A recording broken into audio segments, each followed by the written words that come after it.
y'all don't really want it like that. Yeah. Here comes the, no. Here comes the, oh. Here comes the, y'all don't really want it like that. Yeah. Here comes the, no. Here comes the, oh. Here comes the. And welcome to Sooner Soundwaves, episode 14. I'm Iceberg. Alongside me is the good fella, Boomer, and St. Pablo. Sooner. All right, episode 14. OU travels down to Tuscaloosa, Alabama, comes out victorious 23-21 in a hard-fought battle. Gosh, guys, what do we think about this Alabama game? What's such an exciting matchup? What a game. What do we think? Hey, listen, what a game, what a Saturday. Just kind of watching the entire week. You can kind of see how that unfolded. I think, first off, I want to give our fans just kudos for the ones who were able to make it down there. Brent Venables talked about this after the game, and then even on Tuesday when he had his little sports talk. But he made a comment about how once we did that, I believe it was the punt return, he took his headphones off, and he said the crowd was so loud, and then when we scored, and after OU's fans cheered, it was quiet. He said you couldn't hear nothing in the stadium. And he said, that's what we like to do. We like to suck the life out of stadiums and take over. Hey, listen, I got chills just kind of experiencing that just through his imagery, through his voice and telling that story. So kudos to the fans who were able to travel up there. I know that the Sooner players are always excited to see how you guys travel, how we travel when we're able to go to those games. So keep doing it. Let's keep on taking over stadiums, making them our home stadium when we get there. So right now we are 3-0 on big road games in the SEC. So it doesn't matter if we're playing at home or away. We are shown to be pretty dominant. So I'd like to see that continue throughout the year. But back to the game. The first thing I'd like to just touch on, and I think what really won the game for us outside of how great the defensive side played, was our special teams. We walked away special teams with 0 penalties, like no penalties. We had a field goal block. We had a punt return for all our punt return was for good yardage. We ended up having a fumble recovery on a punt. So in terms of 3 field goals, right?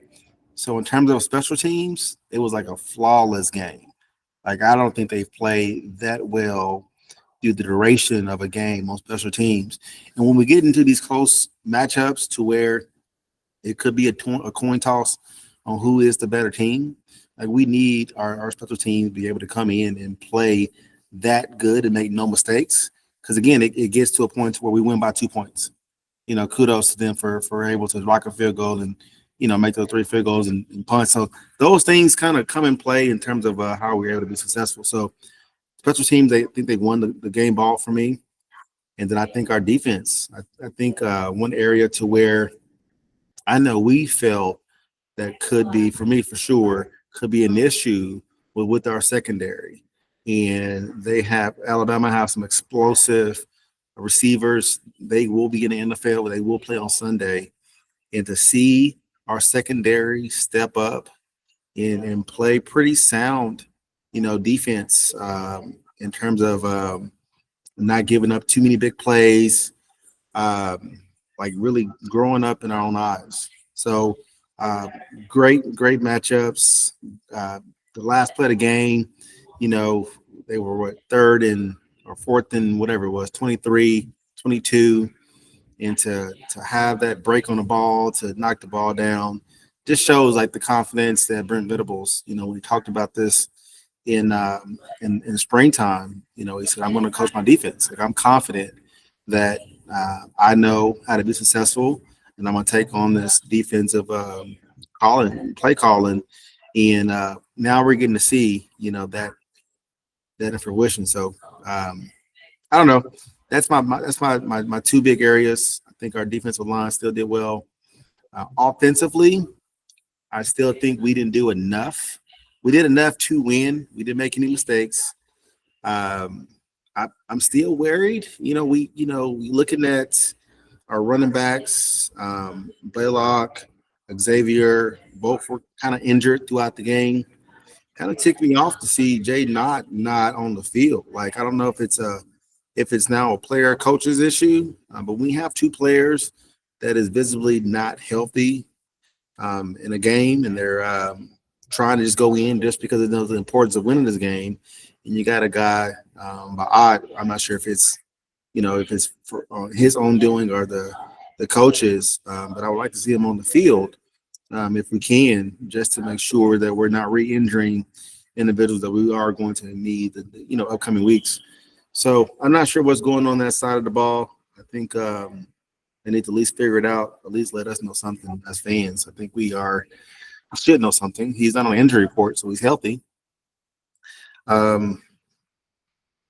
Yeah, I don't know. I think Mateer played okay. It wasn't fashionable. It wasn't like, the best game for him, but I think he managed the ball well, got the running touchdown. But he did throw some possible interception they just missed. We got lucky on some of those. So he has to have a better game. And I think going into next week, I won't touch on it much. Our offense, again, have to show themselves because our defense our second defense and also special teams have been carrying the weight the past 4 weeks. So we got to figure it out pretty quickly. Okay. Yeah. Are you up next? You're up, St. Pablo.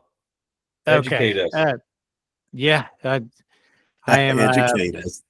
Yeah.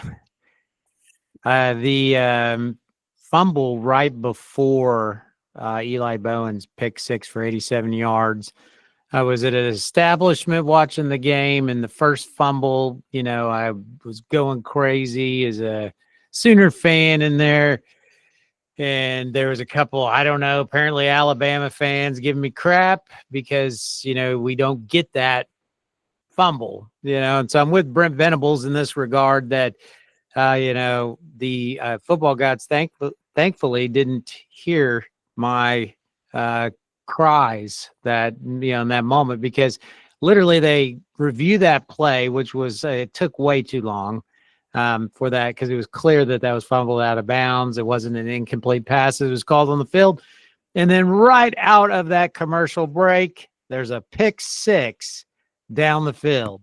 And I am so glad Eli Bowen knows how to finish at a goal line, because he had a big Alabama lineman running faster than I've ever seen, chasing after him right there. It was unreal. But it was a lot of fun to watch.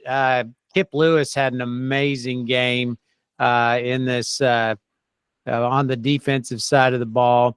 Alabama did run the football a little bit, but I believe we held them to 80 yards rushing.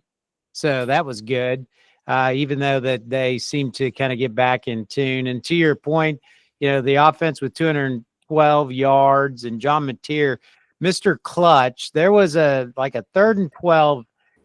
Wait. Mr. Clutch? Yeah, I still believe he's Mr. Clutch. Carry on. Yeah, you have a 3rd and 12 at one point, and this is somewhere in the second quarter, and they did feel like the momentum was really starting to shift heavily toward Alabama. I think we were down 21-20. John Mateer throws a dart to the sideline for a first down to extend that drive, which I think if we had kicked the ball back to Alabama at that point, we would have been in some trouble. And those are just kind of the things that he's going to be able to do. That was a clutch 3rd down play in an amazing pass. I mean, it was a dart to the side. And so he came up clutch again, just like he did in the Tennessee game when he runs on 3rd and 16 and picks up a first down in a desperate type scenario. I know his numbers, the stat sheet will not reflect some of these things that he does bring to this game for the Sooner offense. Would I like to see, bigger stats for him? Absolutely. But I still think, the guy shows up in these key moments and he's getting better each week. And I do believe that he will be better.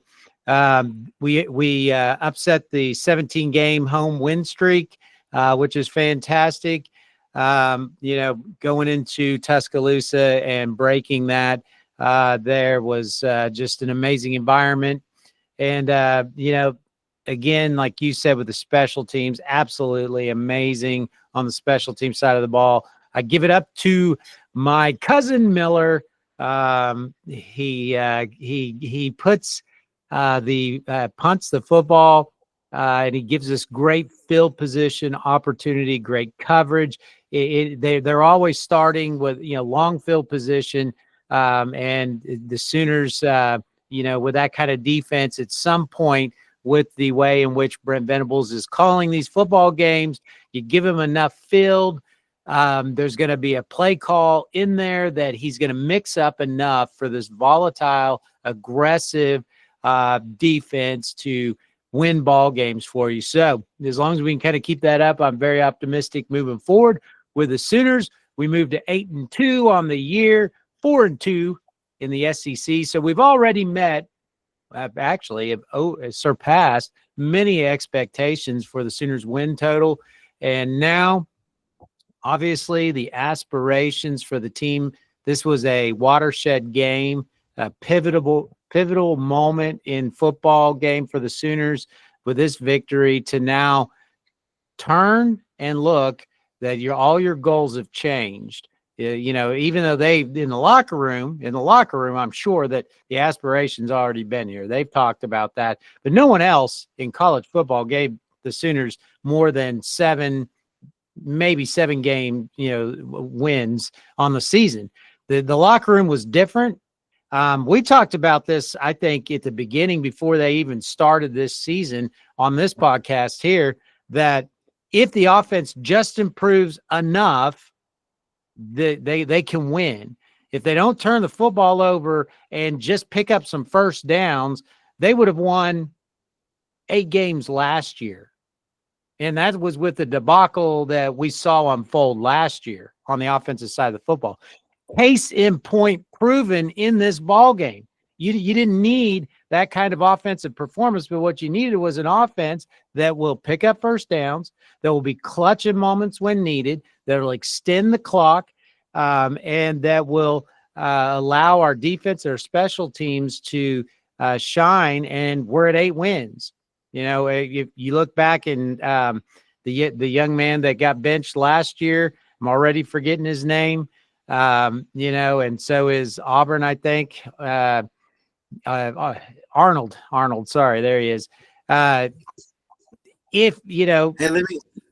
offense sabotaged our chances last year, they're not this year. Hey, let me ask you this. Let me ask you this before Iceberg go. Okay. This is just a question, and anyone can answer this question. And I don't even know if I want to. I'll say it. If you pull Mateer, this is just hypothetical. If you pull him, if you replace him with another quarterback in the SEC, I'm not gonna say name anyone.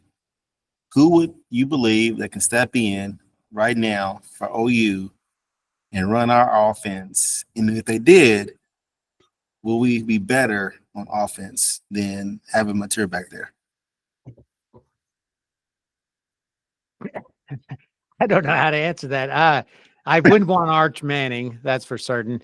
And there's something about this, he keeps saying it every week, John Mateer, this gladiator type mentality where they survive and they do this. And I think that part of that mentality does stem from your quarterback being injured and then so quickly coming back. I think that, we don't talk enough about the chemistry in a locker room. And we said this early on. Arbuckle's a great fit. They've got guys that, mesh so well. And when you have a quarterback that can finish a game with a broken hand and then rush to get surgery and get back and fall flat on his face in your biggest rivalry on the schedule, but still get back up and be there for you, week in, week out, and improve.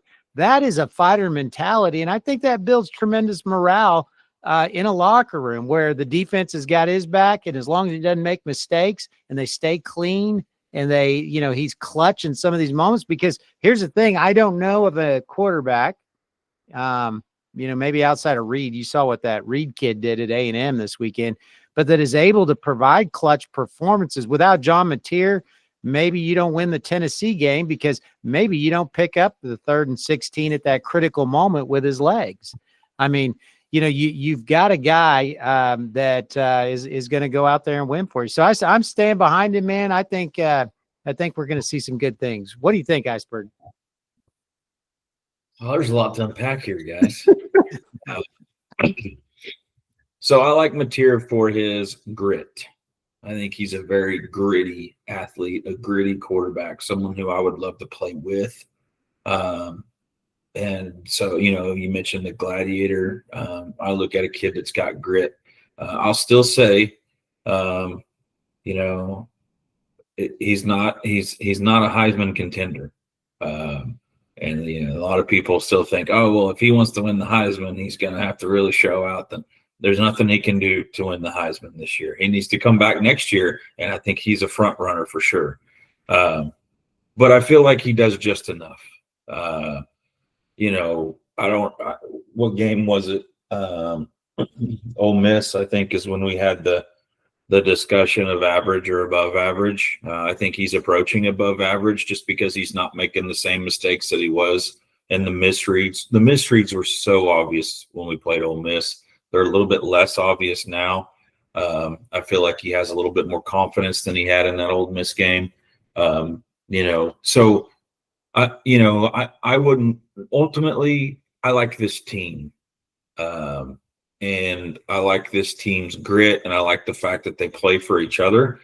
So if I'm going to answer Goodfellow's questions at this point, I don't think I want another quarterback because of the team chemistry that we have going on. One thing I want to mention, I'm going to mention a lot of things here. We had 17 points off 3 turnovers. One of the things I always tell my teenage boys in all of their sports that they play, they like to assume the winner on paper. Okay. They'll walk through the living room. I'll be watching College Game Day. Oh, so-and-so's playing so-and-so. They're going to get trashed on. And I'm like, guys, there's a reason why you play the game. They do the same thing, when they're playing a lower opponent, or they're playing somebody that's ranked number 1, or, oh, we're going to get trashed on. No, you're not. You still got to go play the game. If you look at this game after the fact on paper, without the points, you lost. Like, that's the crazy thing about it. In every single category but points and turnovers, you lost. But guess what? Turnovers turn into points more times than not. 17 points off 3 turnovers. We the first 4 or 5 games, we didn't have any turnovers. Oh, it's going to come. It's going to come. Gentlemen, it came in Tuscaloosa, Alabama, and we beat the shit out of Alabama 23-21 for the win. And now we're in the college football playoff conversation. It's an exciting time in Norman. Next things, part of the reason our longest scoring drive was 41 yards. Our next longest scoring drive was 31 yards. I would say the field position isn't on the stat sheet that you can see on ESPN, but I guarantee you, looking at those numbers, we won the field position battle. Our defense and our special teams put our offense in position to win, and our offense didn't make the mistakes and did what is necessary to win the football game. Did they have an excellent game? No, but they did what was necessary, period. And so that's exciting. That's exciting. Our predictions for this game, I got to give credit where credit's due. So I'm going to give some. My prediction was crappy. I love losing this prediction. I predicted 24-20 Bama. St. Pablo was 27-24 OU, really close. really close. But the good fella comes in at 24-21 is what I have down on my notes. So 1 point off. That's, but here's the other thing, guys. And I had a couple subscribers reach out. I appreciate it. We were all around that score, right? We were all around, all of us were within 3 or 4, all around it. And but the good fella comes in with the best prediction, and we did it all without R. Mason Thomas. I think that shows you what our D line is. You look at our leading tacklers. Our leading tacklers come from linebackers. That means the D line did their job. Okay, the D line held up the O line so they couldn't get to the second level and allowed our linebackers to scrape and make tackles. Defense was bend but don't break. I think I did see Alabama passed for 326 yards. That's a lot of yards, but obviously they came, in inopportune times. Bama fans want to complain about the penalties. Could have gone either way. We were penalized more than they were, but I know in previous conversations, I watched the game back. The chop block was bogus. Our center fell down, and the D lineman ran over him as the other O lineman was blocking him high. That's a cheap chop block. The blindside block that was called on Helm was weak. He was standing there. The guy wasn't looking at him, and he trucked him. He didn't come in from outside and blindside him. So, penalties can oftentimes go both ways. We were penalized more than they were, and there was some bogus calls made. So, offensively, yeah, it was lackluster, but I still like where we're at from a team standpoint in terms of this was a show-out game for defense and special teams, and it was really exciting to watch. 0 turnovers for our offense, 3 turnovers for our defense. Kip Lewis was fun to watch on Saturday. He was all over the place like an animal. Let's see. Something else I was going to mention. Oh, their running backs are physical specimens, right? Alabama running backs. The Jam Miller guy, he is a physical specimen. But I tell you what, they can't do. They cannot pass block for crap. They looked terrible pass blocking the linebackers coming into the frame. So, just a great all-around game by OU, a slugfest, if you call it. And we've had this conversation now, I think, for the 3rd time this year. This was Brent Venables' best one of his career. That's my opinion. Agree or disagree? Agree. I think even it's even bigger in terms of the time that it came, the dominance of not only as the head coach, but to call a defense. If you I went back and I rewatched the game a few times. Brent does a really good job of making those adjustments. If you watched the game closely, we came out playing a lot of coverage in the secondary. And he said, you know what? We're going to play man defense. He started playing man defense, sending some stunts. Like we're sending stunts on first down. Like we've never really sent stunts on first down and then blitzes on first down. And he's doing exotic blitzes on first down. And it made you think, like, Alabama started doing trick plays, or not even trick plays. They started doing plays to where it wasn't really like, that's not what your normal play call will be, right? With the fake going to the sideline, what is it called? The jet sweep. They did a play to where a tight end, they did a play call, made an adjustment, and then the tight end went up the middle on the seam route, scored this. Like they started doing plays to where you knew that was not in their original playbook. They had to really go into their bag and pull out plays because our defense was doing things they haven't seen before all year. Correct. So Ty Simpson mentioned the defense. What did the defense throw at you? Well, they threw some exotic stuff. I thought that was pretty cool. That was where the word exotic come from. I believe there were 3 plays that Alabama really took the time to implement into their game plan due to the ability of the OU defense to adjust. One of them where was the quarterback walked towards the sideline like he was going to call a timeout. They direct snap it to the running back. The other one that I can remember was the old the running back like acted like it was a fumble. Ty Simpson acted like he tripped. Everybody kind of pursued and they dumped it over to the tight end. And I feel like there was one more where the tight end ended up scoring across the middle. But you know, the tight end's a good tight end, and you know, I feel like that was a lot of their game plan was to utilize their tight end a little bit more.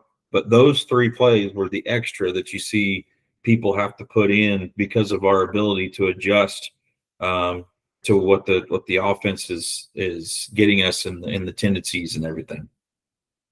Yeah, Alabama's tight end, dominated us in that first half, and those adjustments that you're talking about in the second half were great.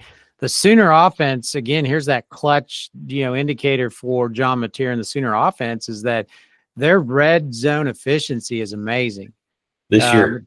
This year, and I mean that is critical for this offense. What is getting this offense the most is that anytime they get behind the sticks on first down via penalty or, I don't know, that the play calling becomes very, very predictable in those long yardage situations. And I felt like coming out of the half, the offense had tremendous rhythm.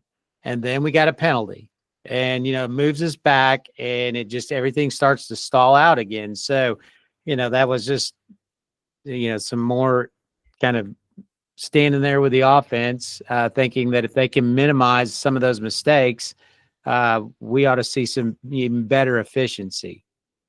Yeah, I think Iceberg mentioned this probably a few weeks back about OU being able to really lock in the last 4 and beginning 4, the last 4 of the first half and the beginning 4 minutes of the second half. That's been our struggle.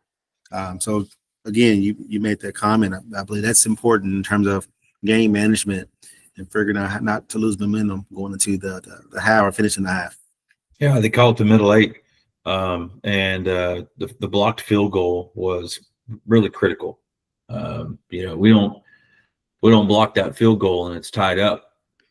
Well, okay, so he did block it, but there was a high snap on that to begin with. But I still think the kicker was in a decent amount of rhythm. If he doesn't get his hand or finger on that, I don't know where it goes. It's hard to say, but right, yeah, it was quite the shank. After that, it looked so bad till they played it back. But it was awesome. I've never been able to tell a field goal is good or bad before it crosses the line of scrimmage. So, either way, the middle 8 is extremely important, and I really feel like the miss of that field goal or the lack of the execution of that field goal was pretty key to the game. So overall, great win for OU. Can I say one other thing about the offense? Robinson, I thought, ran the ball well. I know it wasn't, again, a paper popper type stat, but he was picking up these 2 to 3, 3 to 4 yards here and there, and they were just kind of, enough to give us position to pick up some shorter third downs later on in the play calling, as long as we didn't get a penalty that moved us back. He was never behind the line, and so I thought his running was critical. I really liked the play calling, generally speaking, from the Sooners, because I thought it was one of those where it really complemented the defense. And, everyone's real critical on the offense right now. But again, when your defense is, picking up all these turnovers and, Alabama's offense has to come right back on the field and play the defense again. So it does minimize your plays that you can run. And so I mean, for us to really get a strong analysis on the offense out of this game is kind of unfair in some regards, because you're just not going to get as many plays in when you have, and that is that's a great problem to have. So don't turn the ball over and, pick up, first downs and all that good stuff. And, life is good. We come out victorious, and it was a great game. Yeah, it was. And so I'm not discrediting any of that. Xavier was hurt. I don't know if he was hurt. He was in a tent for like 30 minutes. But it does, like, the case in point in terms of our offense got to be more productive. Yes, we are 100% in the goal line. I think we have probably one of the ranked number one in the FBS on goal line completion. But knowing that our defense and our special teams were able to flip the field as much as they did, and we're playing on short fieldage, like, I expected to have more production in terms of touchdowns, because we're not having to go 80 yards. Just give us 40, right? And we still couldn't put it in score a touchdown as much as I expect us to do in those situations. 3 field goals. This weekend will be interesting. We'll get to it here in a second, but obviously it's really tough to beat Alabama at Tuscaloosa, Alabama in general, in Tuscaloosa also. So this coming week we'll be at home, and we'll get to it. But Missouri is not a pushover, so it'll be a test, and we'll be able to gauge what we have offensively there too. But one other thing to inject with what the good fella said this in the Ole Miss game. You have Satania, who has an amazing run back in the Ole Miss game, but then fumbles the football. And he made an interesting comment, because with Satania, you get these just amazing athletic plays, and then you also you live and die by the guy too. And in this game, we live by him because he has a tremendous run back on that punt return in the Alabama game, and he holds on to the football. So it's just I love the guy. I thought Burks had some amazing catches too, some clutch catches, and they all held on to the football. So you can't. I thought that was well put. You can't emphasize enough how critical turnovers are in football. Yeah, exactly. The other thing too, and we had this conversation a little bit earlier, and I don't know if I made myself clear enough, but with the whole Jaden Ott thing, I honestly think, and I don't mean this in a negative way or against the kid at all, but I think in today's college football with NIL, you're gonna miss on a kid. Like, I think that's why you see a lot of programs getting GMs.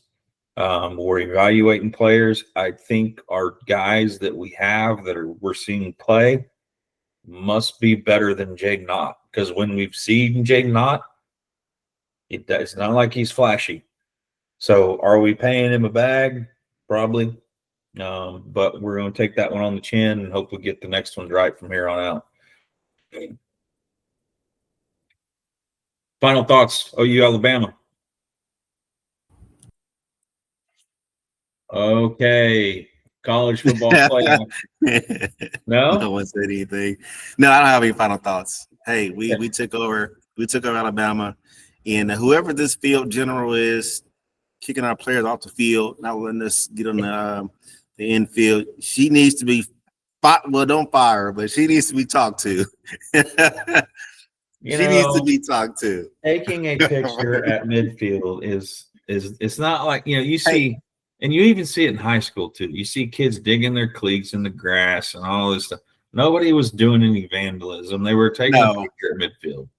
And they had the actual they had the partitions already ready to go. So they probably already knew, if we lose this game, guys, they are not getting in the middle of the field. It's a rope. They had a rope. That was soft. Okay. All right. College football playoff rankings come out this week. OU comes in at number 8, sliding up 3 spots from number 11, which looked like it was going to be outside looking in with the mid-major and the ACC not being highly ranked. Coming into 8, the projected bracket right now has OU hosting Notre Dame in Norman in the first round. The 1 through 4 stayed the same, I believe. Ohio State at 1, Indiana 2, A&M at 3, Georgia at 4, Texas Tech 5, Alabama slid to number 10, and old Texas drops out of the CFP, unfortunately. Gentlemen, give me your thoughts on the playoff. Hey, we're right now, win baby win. Win baby win. We hold the key. And we talk about, beginning of the year and looking at the onset of where OU was going to be come December.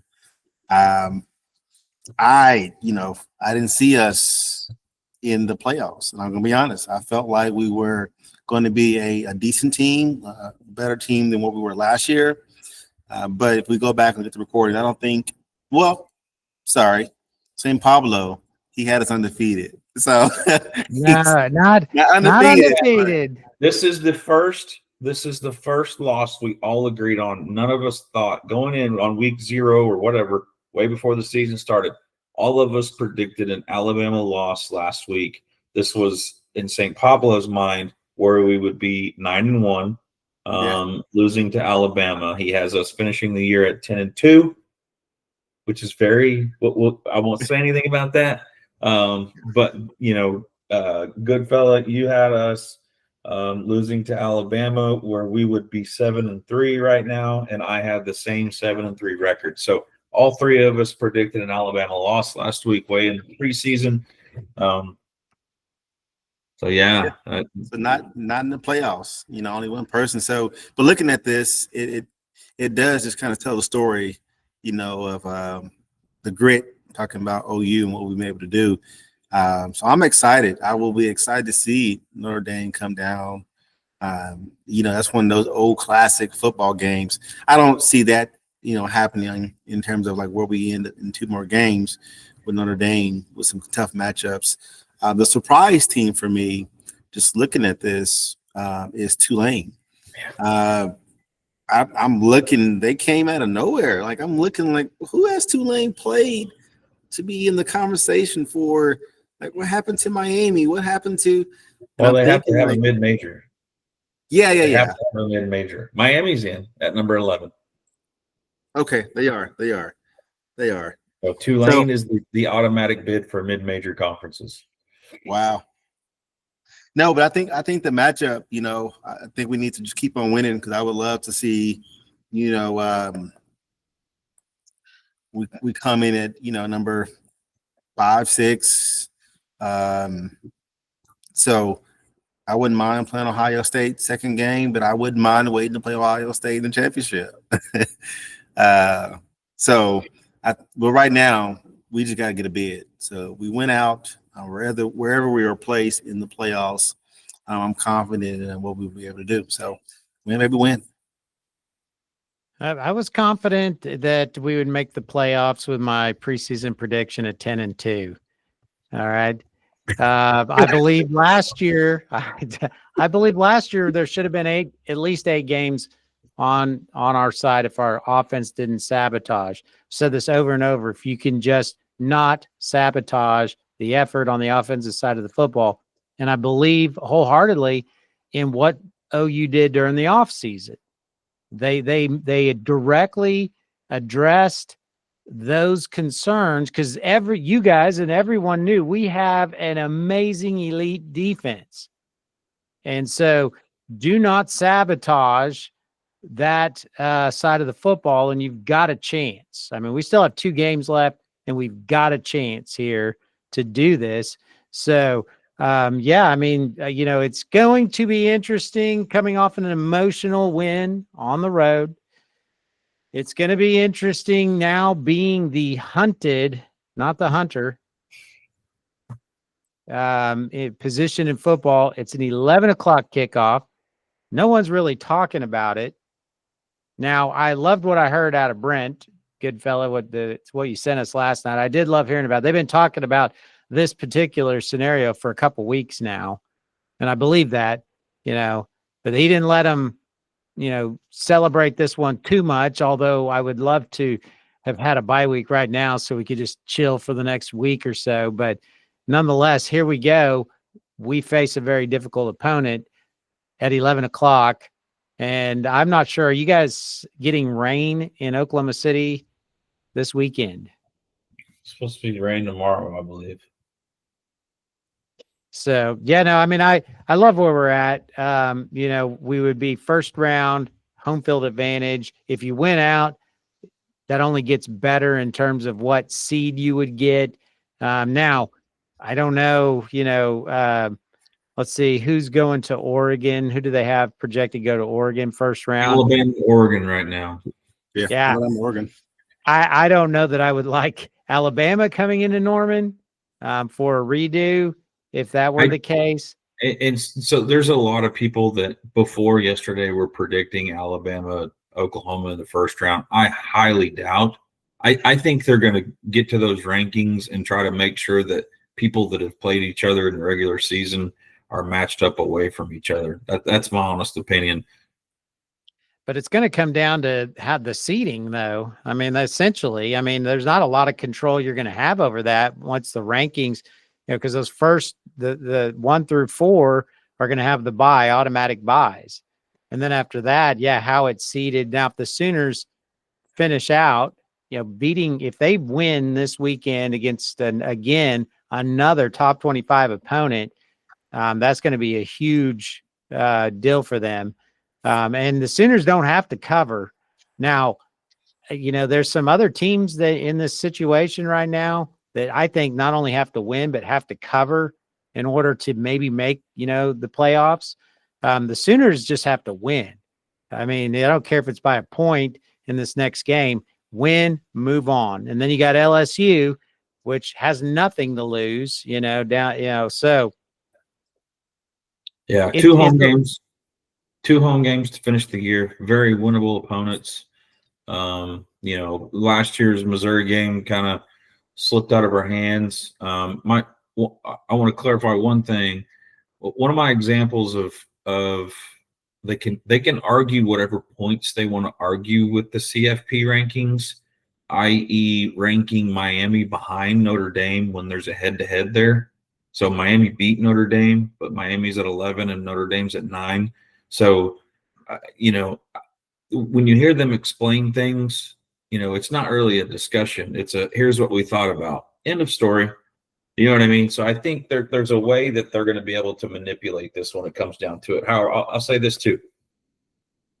There's still conference championships. And what a year it's going to be if we went out not to be in a conference championship game. Yes. Right? Like you've got Alabama and Georgia that are potentially Alabama, Georgia, Ole Miss, or Texas A&M. Those 4 teams are in the college football playoff, and 2 of those 4 teams are going to have to play each other at least once. A&M still has Texas. Like, this thing is still going to shake up. I'm fine if we stay at 8, but there's a really good opportunity that if we went out, that we could bump higher than 8 and be sitting a lot prettier than we are. But we have to take care of business. This is where maturity, we're going to find out how mature we are. This is where we're going to find out, can we, like all the kids, all the players are saying right now, we're done celebrating Alabama. We're focused on Missouri. But man, if you would have told me that we would be in this position, that Missouri would be, I don't want to say they're struggling, but they're not as high potent as they were in the beginning of the year. They might be coming back. And the LSU would not have a head coach and they would be reeling. And we would have the opportunity to win out with the last 2 home games and go to the college football playoff. I wouldn't have believed you. I thought you were crazy at 10-2, St. Pablo. I think you thought you were crazy too. You just rolled the dice. No. I mean, crazy in a different area, but not on that pick. Because again, we talked about this all last year. We saw it. We knew that our defense is elite and that we had multiple wins, and you spoke to it. That Missouri game on the road was a sabotage of the offense.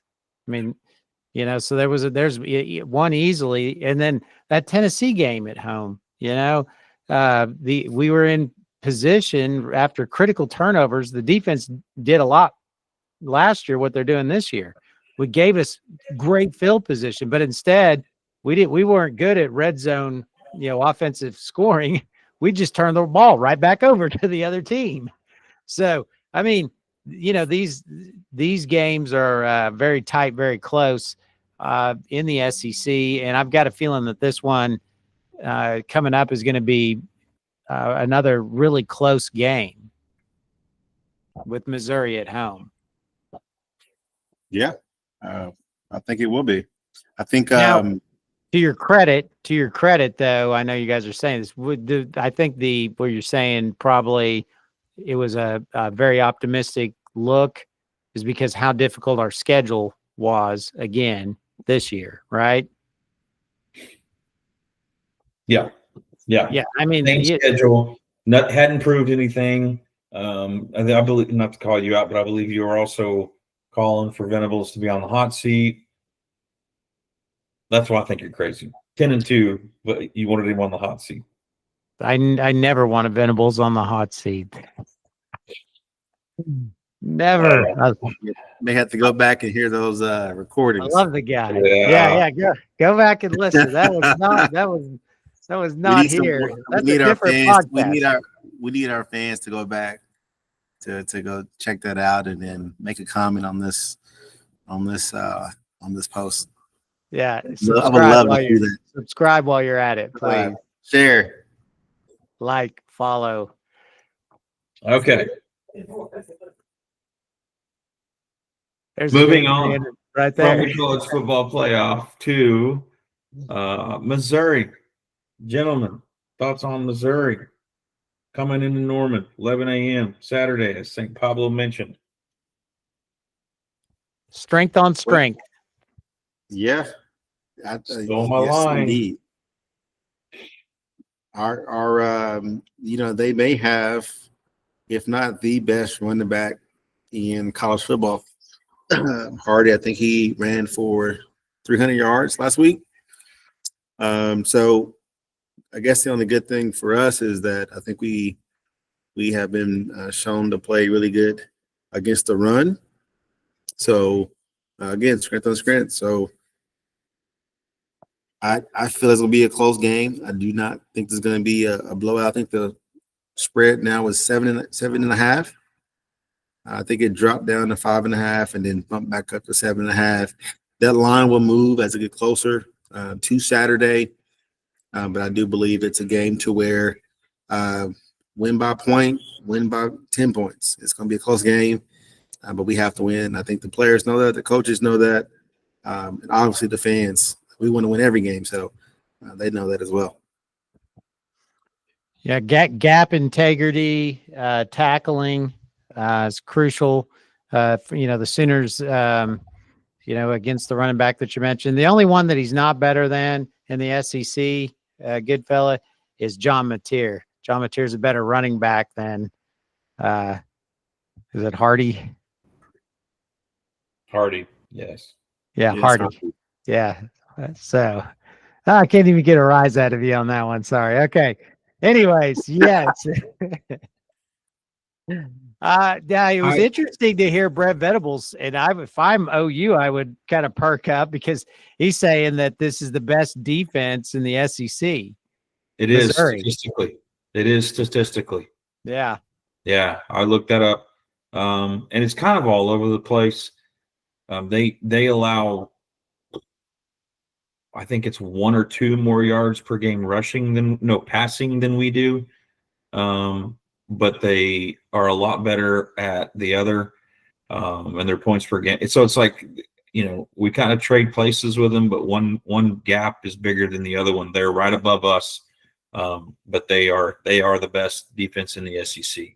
And I apologize. I knew it was time for the injury report to come out, so I've been scanning every page I could think of for the injury report. Quarterback Bo Pribula, is that how you say his name? Pribula? Yeah. Yes, that's it. Doubtful. This is the first time he hasn't been out. He is doubtful. Okay. For us, Javonte Barnes is questionable. Still have 3 O linemen that are out. R. Mason questionable. Gentry Williams questionable. So that's what our injury report looks like. I agree with strength on strength. but I like our chances and strength on strength. I think we are very gap sound. And I feel like, if you're going to come at the OU defense and be one-dimensional, I don't think you should be one-dimensional in the running game. I don't think that fares well for you if you're the opposing team. If you come in and you're one-dimensional and it's in the air, I feel a little bit more worried about that than if you're one-dimensional in the run. Our front seven is better than our back five. And so I'll put my front seven against anybody else. I'll put our front seven, and say, go ahead, come and beat us, and let's see if you can do that.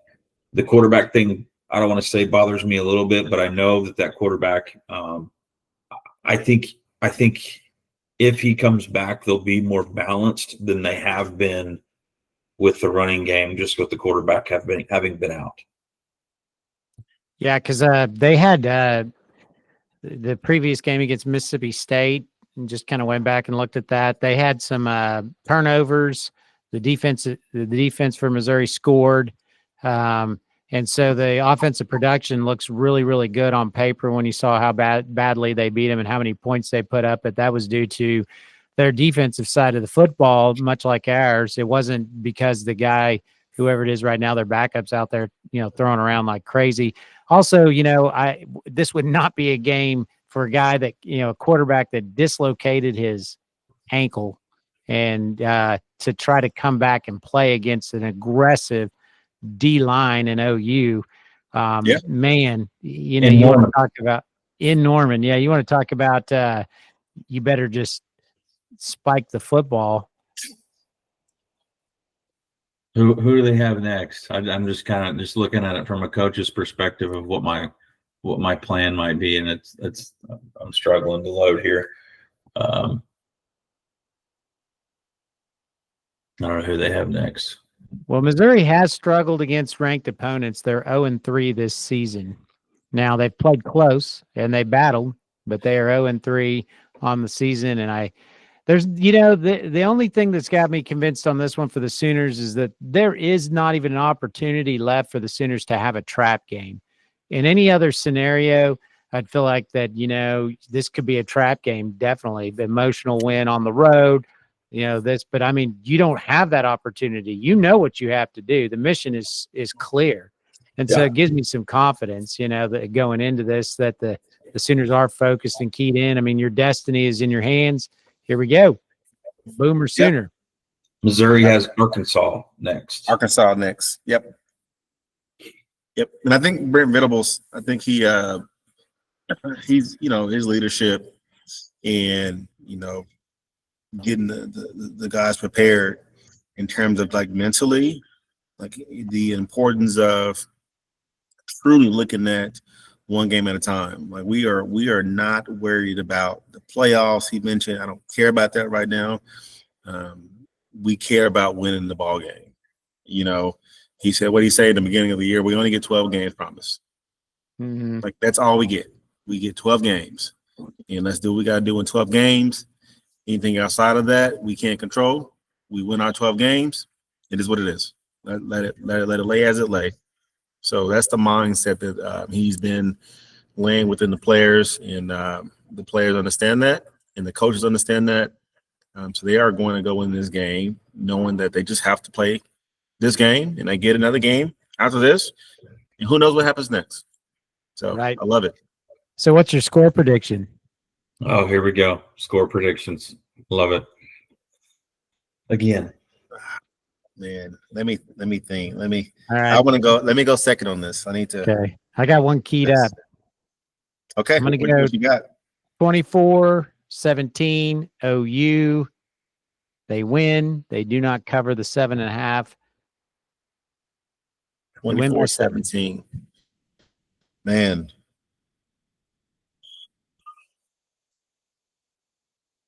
I'm gonna go.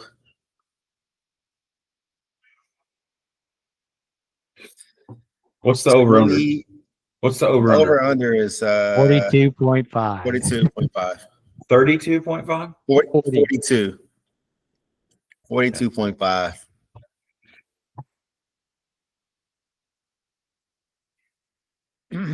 I think it's going to be I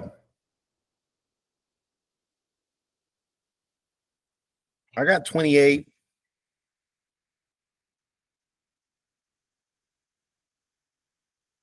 $28.20. Oh, all right. We covered the Right. spread early. 28-20. Okay.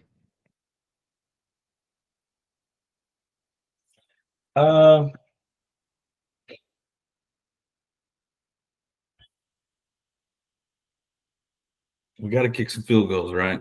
I'm going to go 27. 27-21. Okay. And I Obviously, suppose you got OU. taking the over, huh? Well, no, I just wanted to know the total. I just want to, what neighborhood to be in here. Okay. So, okay. Score predictions are in. Missouri has been spoken about. Let's transition to the locks of the week. Okay. Oh, I'll go first. I had Missouri as a 7-point favorite over Mississippi State. Victorious. Missouri did cover 7 points over Mississippi State. This week is extremely tough. I feel like there's a whole lot of people playing very bad people, which are huge spreads that are really tough to call. So I chose to go with Texas as a 9-point favorite over Arkansas.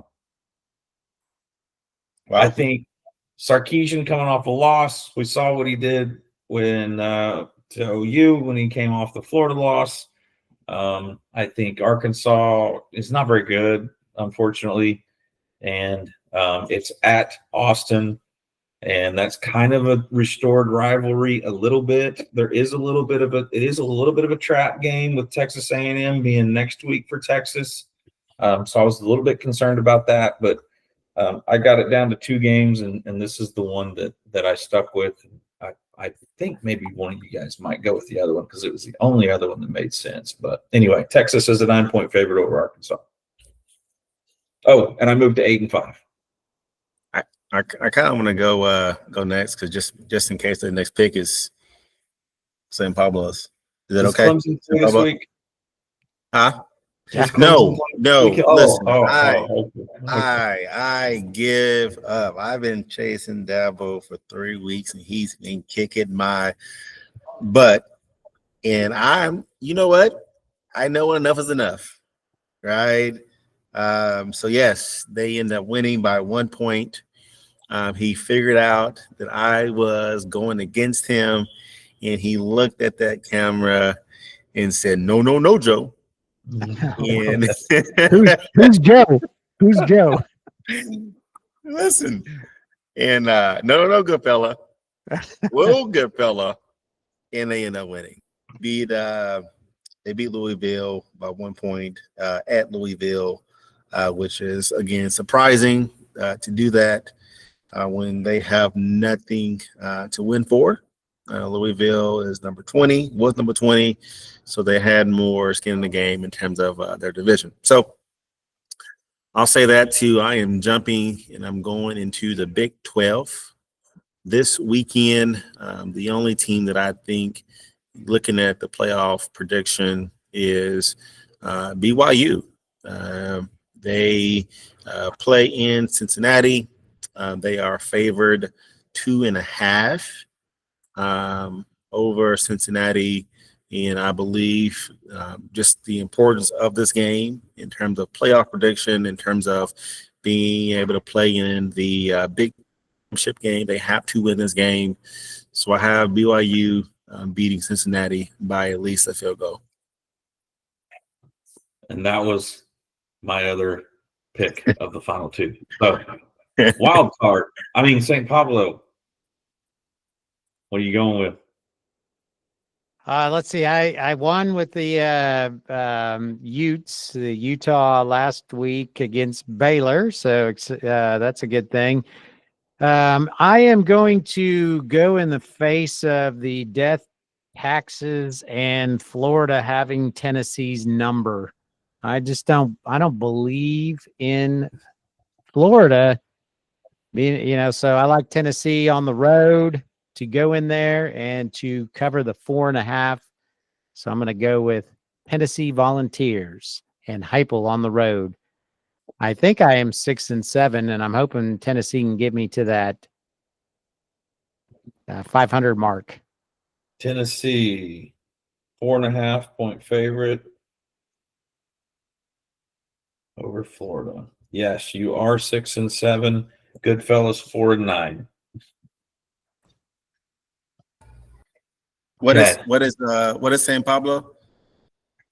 6-7. Yeah. Oh, we're such children. We are such children. Okay.